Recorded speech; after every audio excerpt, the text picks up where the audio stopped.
అందరికీ నమస్కారం. మరి కూటమి ప్రభుత్వం వచ్చిన తర్వాత జరిగిన ఇంచుమించుగా ఈ 7 మంత్స్, అట్లాగే కూటమి ప్రభుత్వం అధికారంలోకి రావటం కోసం విడుదల చేసిన మేనిఫెస్టో గాని, చెప్పిన ప్రసంగాలు గాని, ప్రభుత్వం వచ్చిన తర్వాత జరిగే తీరుతెన్నులకి ఎక్కడా సంబంధం లేదు. మొన్ననే గౌరవ ముఖ్యమంత్రి గారు మరి చెప్పడం జరిగింది. నిధులు ఉంటే ఇస్తాము అన్నట్టుగా, అంటే లీస్ట్ ప్రయారిటీ ప్రజా సంక్షేమం అన్నట్టుగా తేల్చడం జరిగింది అనేది మా అందరి అభిప్రాయం. ముఖ్యంగా మేము అవి చేస్తాం ఇవి చేస్తాం అని జనరల్ గా చెప్తుంటారు. అలా కాకుండా అంటే మేనిఫెస్టో అంటే దానికి ఒక ఇంపార్టెన్స్ లేదని అర్థమైంది. ప్రజలకు ఇచ్చిన మాట అంటే ఒక ఇంపార్టెన్స్ లేదనేది అర్థమైంది.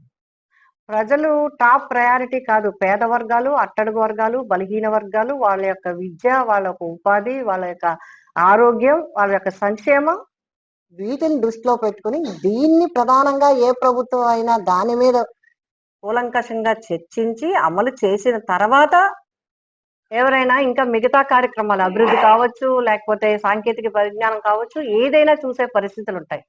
బట్ దీనికి పూర్తిగా ఈ ప్రభుత్వము మరి భిన్నంగా ఉంది. అంతేకాకుండా ఖచ్చితంగా ప్రజలకి సమాధానం చెప్పాలి. ఎవరు అంటే కేవలం ముఖ్యమంత్రిగా వారున్న ఈ చెప్పిన స్టేట్మెంట్ కాకుండా దీనికి 3 పార్టీలు బాధ్యత వహించాలి. కూటమి బాధ్యత వహించాలి. ఈ పార్టీలో ఏ ఒక్కరు చెప్పినా ముగ్గురు చెప్పినట్లు లెక్క. కాబట్టి ముగ్గురు కూడా మళ్ళీ ఆలోచించుకొని ప్రజా సంక్షేమ విషయంలో ఇచ్చిన మాట ఏంటి, చెప్పిన వాగ్దానం ఏంటి. మామూలుగా గతంలో ఈ ఎలక్షన్ కాకుండా ఇంచుమించుగా 2-3 ఎలక్షన్ ముందు నుంచి చూస్తే ఎందుకు మేమింత ధీమాగా ఎందుకు అడగగలుగుతున్నాం, ధైర్యంగా ఎందుకు అడగగలుగుతున్నాం అంటే వైఎస్ఆర్సీపీలో పవిత్రంగా భావించి, ఒక భగవద్గీత కావచ్చు, ఒక ఖురాన్ కావచ్చు, ఒక బైబిల్ కావచ్చు, ఎంత పవిత్రంగా చూస్తామో అంత పవిత్రంగా మేనిఫెస్టో చేసి 100% పైబడి అమలు చేసిన ప్రభుత్వం వైఎస్ఆర్సీపీ ప్రభుత్వం. ముఖ్యమంత్రిగా జగన్మోహన్ రెడ్డి గారు అందరికీ కూడా అన్ని కార్యక్రమాలు అందించారు. అలా చేశారు కాబట్టి ఆ పార్టీ నుంచి మేమందరం కూడా ఈ ప్రభుత్వాన్ని అడుగుతున్నాం ప్రజల తరపున. ఈరోజు మళ్ళీ మీరందరూ ఆలోచించుకోండి, మళ్ళీ కూర్చొని మాట్లాడండి. ఏం చెప్పారు? కేవలం ఏదో మేనిఫెస్టో ఇచ్చేసి మేము వస్తే ఇది చేస్తామని చెప్పలేదు. మాది గ్యారంటీ, మేము గ్యారంటీ మీకు. మేము నిధులు సమకూరుస్తాం, సంపద సృష్టిస్తాం, మేము తప్పకుండా ప్రజలందరికీ అన్ని చేస్తాం. ఈవేళ ప్రజలందరూ ఒక పక్క మా అందరికీ, బహుశా మీ ప్రజాప్రతినిధులకు కూడా, ఈ ప్రభుత్వంలో ఉన్న ప్రజాప్రతినిధులు కూడా ఒత్తిడి వచ్చి ఉంటుంది. ఎందుకంటే ప్రతిపక్షంలో ఉన్న మాకే ఒత్తిడి వస్తుంది.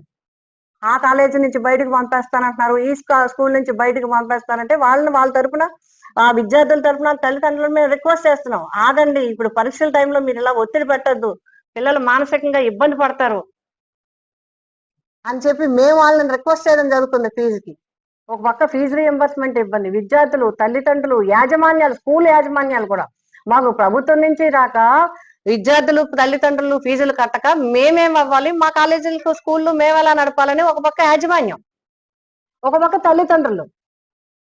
మీరు ఇస్తారన్నారని మేము ప్రభుత్వ పాఠశాలలు, ప్రైవేట్ పాఠశాలలో పిల్లల్ని చదివిస్తే మీరు ఇవ్వకుండా, మేమేదో ఒక పిల్లాడు కట్టుకుంటే ఒక పిల్లాడు ప్రభుత్వం ఇస్తుంది, జగన్మోహన్ రెడ్డి గారు హయాంలో ఇచ్చారు, మాకు వేడి నీళ్ళకి చన్నీళ్ళు తోడుగా ఉంది, ఆర్థికంగా వెసులుబాటు ఉంది కాబట్టి పిల్లల్ని బాగా చదివించుకుంటున్నాం, ఇప్పుడు మా పరిస్థితి ఏంటని ప్రజలు ప్రశ్నిస్తున్నారు.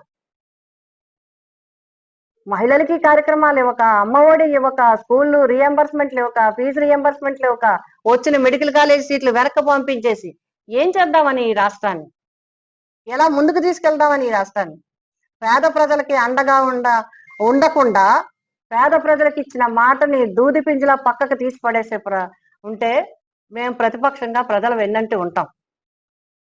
ప్రజల యొక్క ఇబ్బందికి మేము అందరం కూడా తోడుగా ఉంటాం. ప్రభుత్వం ప్రజలకి అన్ని ఇచ్చిన వాగ్దానాలు చేసే వరకు వారి వెంట నిలబడి ఉండటానికి జగన్మోహన్ రెడ్డి గారు సిద్ధంగా ఉన్నారు.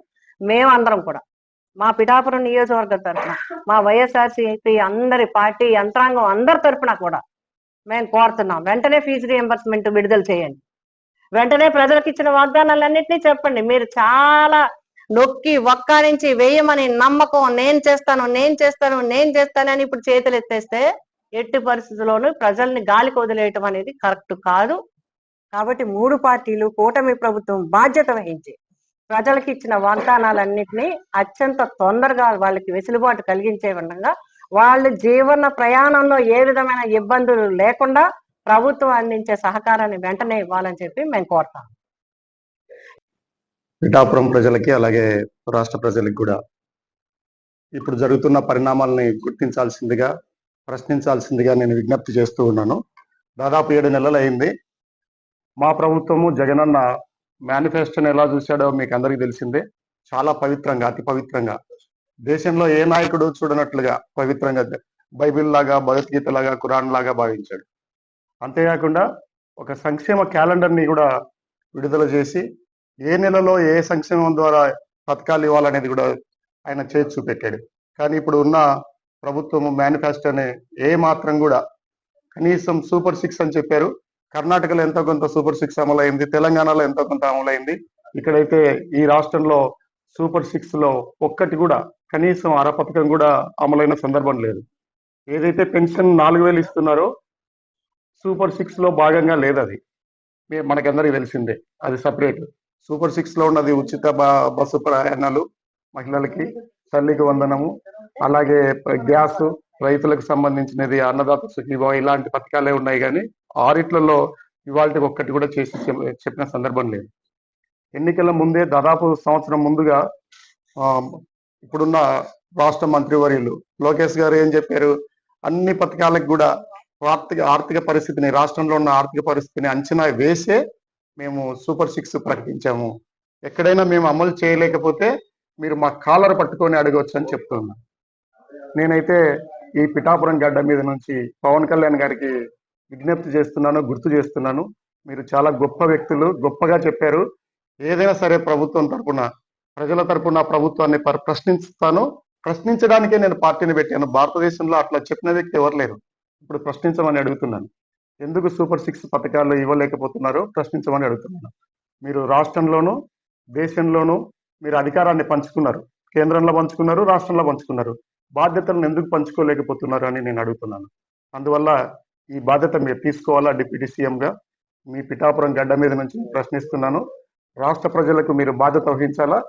కూటమి ప్రభుత్వంలో మీరైతే ఏదైతే చెప్పి ఉన్నారో సూపర్ 6 పథకాలు, మీరు జగనన్న ప్రకటించినట్లుగా ఒక క్యాలెండర్ని ప్రకటించి ఈ నెలలో ఇది ఇస్తాం, ఈ నెలలో ఇది ఇస్తాం, లేదా మీరు చెప్పినట్టుగా చేతులు ఎత్తేసినారా, ఆ విషయాన్ని కూడా స్పష్టపరచాల్సిందిగా నేను కోరుతూ ఉన్నాను.